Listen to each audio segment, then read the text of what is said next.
BBC portrays an indebted African father selling his twin daughters into slavery with adult men as a man who is forced to make difficult choices.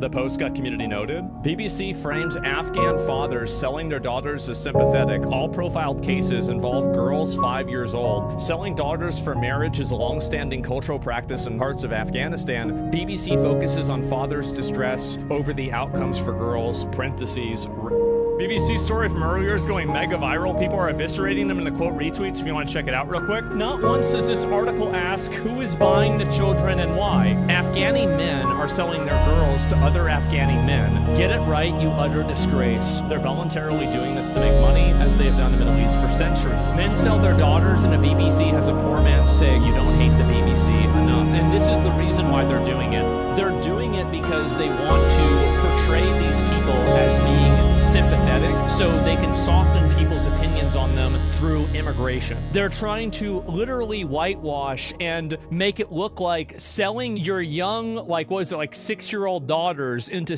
slavery. How do you possibly try to paint him out as if he's the victim? There should be no moral equivalency that is drawn at all to this. This is sick, deranged. How do people defend this? The reason why they defend it is because it is anti-Western propaganda. Once you understand that these people hate you and they want to demographically replace you in your own countries, then you will finally understand their mind. The problem that I think a lot of people have is that they're naive and they assume that these people have some sort of a good motive. They have no good motive. Yeah, there it is. Selling children to survive. Afghan fathers forced to make impossible choices. So he sold the girls to feed the boy. Man, they are trying to impose an ideology of cultural relativism to the most disgusting aspects of behavior around the world. It's filthy. I am so glad people are calling this out. I really am.